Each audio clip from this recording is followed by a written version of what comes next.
સેલ્ટાસ aviation એ સુરત સ્થિત એક અગ્રણી ટ્રેનિંગ અને પ્લેસમેન્ટ સંસ્થા છે કે જે એવિએશન, હોસ્પિટાલિટી, ટ્રાવેલ અને ટુરિઝમ ક્ષેત્રે કારકિર્દી બનાવવા માંગતા વિદ્યાર્થીઓને તાલીમ આપે છે કે જ્યાં મંગળવારના રોજ બારડોલીના જાણીતા કેપ્ટન A.D. માણેક સાહેબે સેલ્ટાસ એવિએશનની મુલાકાત લીધી હતી અને air hostage, cabin crew, airport ground staff સહિતના અભ્યાસ કરતા વિદ્યાર્થીઓને જરૂરી માર્ગદર્શન પૂરું પાડ્યું હતું. ધી સ્કાયલાઇન એવિએશન ક્લબ મુંબઈથી હું આજે સેલ્ટાસ એવિએશન સુરતના કેન્દ્ર પર વિદ્યાર્થીઓને માર્ગદર્શન અને પ્રોત્સાહિત કરવા માટે આવ્યો છું. આજની યુવા પેઢીને સંબોધીને થોડુંક મારે કહેવું હતું કે ભાઈ આજે 21મી સદીમાં દુનિયા એટલી બધી આગળ વધી રહી છે, એટલી બધી તકો રહેલી છે કે જેનો માપદંડ આપણે જોઈ શકતા નથી. પણ એમાં આપણો ગુજરાતી વિદ્યાર્થી સાઉથ ગુજરાત અને ભારત દેશનો વિદ્યાર્થી કેમ પાછળ રહી જાય? આજની તારીખે ભારત દેશ એવિએશન ક્ષેત્રમાં 3જા નંબર આવે છે, 3rd રેન્ક પર આવે છે. ઘણી બધી તકો છે. આજથી 10 વર્ષ પહેલાં માત્ર 70 એરપોર્ટ હતા, આજે 150થી ઉપરાંત એરપોર્ટો છે. ઘણી બધી એરલાઇન છે. દર મહિને ઇન્ડિગો એરલાઇનમાં એક એરોપ્લેન નવું આવે છે. આવનારા 5 વર્ષમાં લગભગ આપણે ત્યાં 500 વિમાનો આવવાની તૈયારી છે.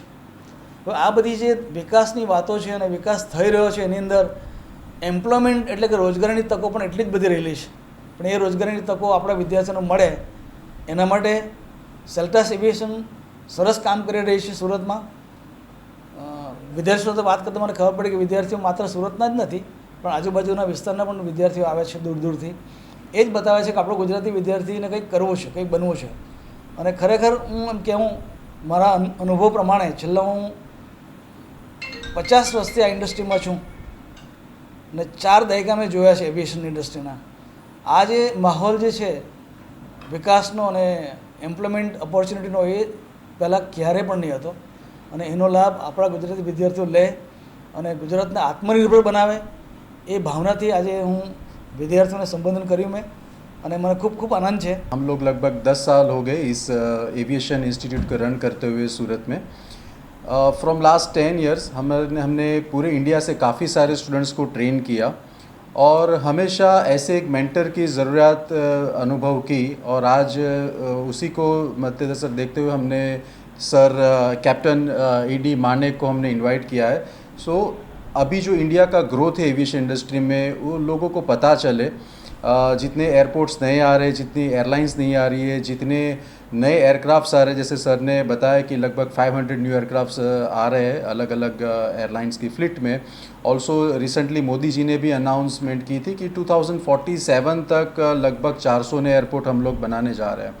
ऑल्सो इंडिया का जो अभी एविएशन इंडस्ट्री का स्टैंड है वो 2014 में वर्ल्ड वाइड 9th रैंक पे था. Today we are standing on 3rd rank. तो यही आपको एक सिंपल सी ग्रोथ का पता चलता है कि सिविल एविएशन इंडस्ट्री कितनी आगे बढ़ रही है. और with kind of mentor sir का लगभग मानेक सर का लगभग 50 इयर्स का जो एक्सपीरियंस है, हम चाहते हैं कि आने वाले जो हमारे दूसरे स्टूडेंट्स हैं उनको इसका अनुभव का फ़ायदा हो और ये एक अवेयरनेस स्प्रेड प्रोग्राम है रादर कि लोगों को पता चले कि एविएशन इंडस्ट्री में भी बहुत ज़्यादा एम्प्लॉयमेंट है. I come from Kilapardi, Valsad, and recently I've graduated in Diploma in Aviation and Hotel Management from Sheltas Institute, where I learned English, PD, cabin crew training, and recently I got invited as cabin crew in Akasa airline at Mumbai. My experience, it was very helpful for me. It motivated me a lot, and I improved my skills here, and I'm just preparing myself for the interview.